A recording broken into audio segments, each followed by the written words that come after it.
amazing. I ride this bike around my neighborhood and people yell at me from the side of the street, where can I buy that bike? They follow me in their car, they take pictures, and it's a lot of fun. It's sort of like you get better on it every day, and you know, you do a tight little turn, you go, yeah, that was great. It's a really fun product, and I think people are really going to enjoy it, and I can't even predict right now where it's going to go and what people are going to do with it and how they're going to, you know, increase its performance without me even knowing about it. Ryno Motors manufactures a microcycle, and we call it a microcycle because it's really a motorcycle, but it's half the motorcycle. So it's half the motorcycle, twice the fun. It fits in this space between, you know, full-size cars and smaller e-scooters. It allows people to navigate through the urban setting in a way that, you know, adds balance to their life. It's quiet, it's efficient. I can go through the door of my condo and take it up the elevator. I can ride it down through the park. I can go get a coffee, and I can enjoy it. It's really kind of a recreational product in a certain sense, so we're really not competing against, you know, the Vespa scooter per se. And then it also has a lot of utility. Again, you know, reducing the hours, reducing fatigue, allowing me to travel farther, reduce time. So that's what we do. We manufacture a motorcycle that allows more flexibility, and we're also interested in just being part of the green energy movement and getting people out of their car. Well, you look at a bike like this and it doesn't make sense, you know, how it stands up. And people say, it's, you know, is it like the Segway scooter? And it's true. The Segway really has done a fantastic job of pioneering the fact that balance technology is safe and reliable. So we've used the same philosophy, but ours is so much more simple because we don't have to navigate a turn and maintain balance. It's just one wheel. So we've put a lot of effort into making sure that the one wheel control is really dynamic and really simple and really rideable. It's just so easy to pilot. It's so responsive when you're going slow, and if you really go into it, it just takes off because it's really a powerful bike. So inside, to make that happen, is really just a little teeny micro accelerometer and gyro, like the same thing that's in the Wii controller or the iPhone when you turn it back and forth. And these parts have come down from $500 to, actually they're down to $1 now. And it's really just a little tuning fork the size of a human hair vibrating a little magnetic field. So it just sends a signal that goes from 0 degrees to, you know, 10 degrees tilted, and that signal talks to the motors. So if the bike leans forward, the motors just drive back under the bike. So it just wants to stand up. So you lean forward and it drives forward, and if you don't let it come back to 0, it just keeps going forward. And then there's the steering part of the bike. The bike steers. So it's a tremendous combination of mechanical, anthropomorphic extension of your body, and then technology, all in harmony to give this effect of just transporting my body forward without me really having to think about it. We're in the middle of developing our production bike.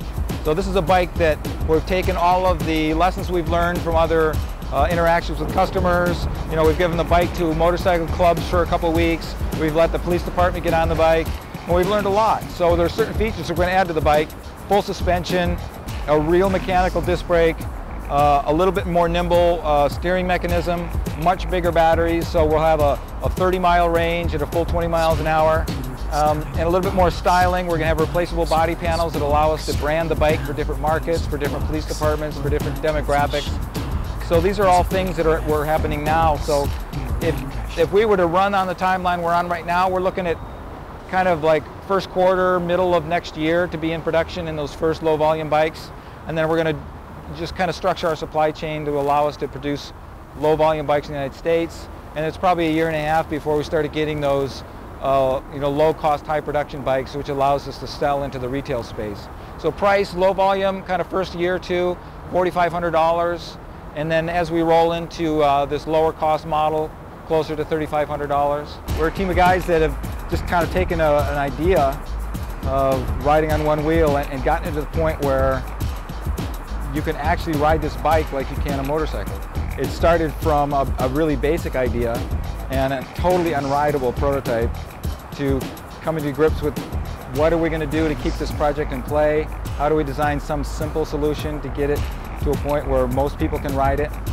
And maybe we got lucky, and maybe it was just a combination of innovation, but we got there. And it's been a lot of fun, and I really like the project because it just appeals to my sense of engineering and challenge and dynamic, and you know, being in a creative space, and it's just got a lot of dynamics around the challenge that we're up against and the problem we're trying to solve. So everybody on the team really is stayed with it, I think, just because it's just a really tough, problem to solve. And we're just kind of in the sweet spot right now where we've actually got something that it still amazes me how easy it is to ride.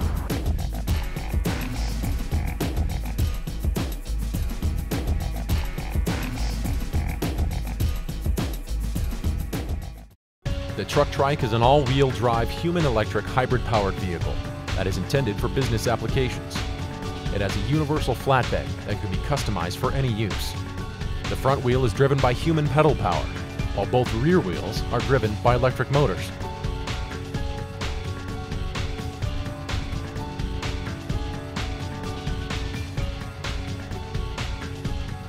I get a lot of wows and that's cool and what the heck is that and all that kind of stuff. Yeah, it's really, it's been very encouraging though, because it seems like people get it. I don't really have to do a lot of explaining. They look at it, they seem to understand what the purpose is. I've been building trikes for about 15 years, just with the increased awareness that's happening now with climate issues, peak oil. There's just quite a long list of environmental problems we're dealing with. So I'm looking to make a contribution to the transportation solution. My area of interest has always been human power, and the efficiency of human power pretty much can't be beat, as in a bicycle. But moving into vehicles that carry cargo and getting into larger loads, what I found is having a little bit of electric assist is very, very effective. It makes it much more practical for businesses in particular. Basically, we're developing pretty much a new class of vehicle, where the vehicle itself, with batteries, weighs about 250 pounds. It's a human-electric hybrid. So the best way to use them is to pedal all the time. So you're inputting the human power element all the time, and then you're intermittently using electric. The Truck-Trike is really about moving pretty heavy cargo loads. We're going for a rating of about 800 pounds altogether between the driver and the payload. And this is pretty much unprecedented territory for a trike. I would guess probably 30, 35 miles easily you could run this, and that's a big part of that range is depending on how much human power you put in. I think it's really important to maintain human power input very consistently and use the electric intermittently, so the range could be 100 miles. It all depends on how the driver works the proportions. The speed is going to vary with the load, but we're basically more interested in moving heavy and larger loads rather than speed. So in general, I don't anticipate the Truck-Trike going beyond 15 miles an hour too often. It's really unusual to have human power go to a front wheel because of the complication of the steering interference. So what we have set up here basically is a flexible joint, a universal joint, that allows the power to be driven through to the drive wheel during turns.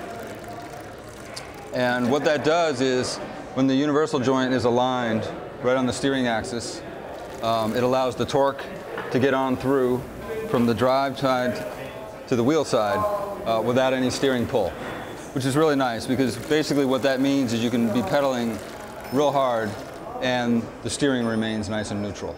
Right behind here is the motor, so this is where the power is originating, and it's driving an intermediate set of cogs, which gives us an opportunity on the inside, which you can't see. The inside, there's also another cog that's of a varying size, so that allows us to step the gearing up or down, and then that inside chain comes down and actually drives the wheel here.